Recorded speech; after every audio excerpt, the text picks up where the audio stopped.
paper, Experimenting with Extinction, aims to take current science, so the scanning of fossil teeth using dental microwear textures in 3 dimensions, and bring it into the classroom.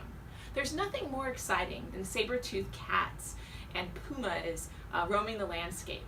And even if your students don't want to believe it, they are often intrigued by these bizarre beasts. What better than capturing their attention with current ongoing research and bringing it into the classroom in order to teach science process skills and the content related to diets, ecology, and anatomy.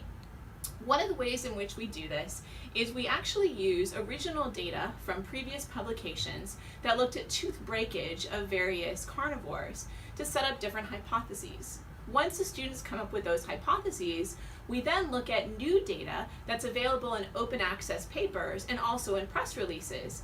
The students will actually incorporate those data and come up with new hypotheses, both evaluating the original hypotheses and also making up new ones.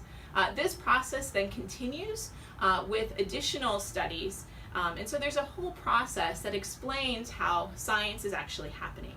So today, we honestly debate science over and over and over and look at different hypotheses, and as technology advances and we have new ways to examine specimens, new ideas come up.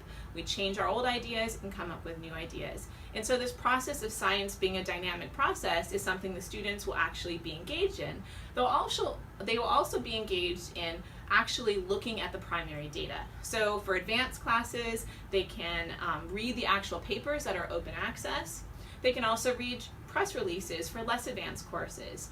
There's also lots of directions in which they can discuss anatomy in the anatomy courses, more of the ecology and the consequences of extinction in ecology or AP environmental science courses. There's lots of different extension activities that can occur too.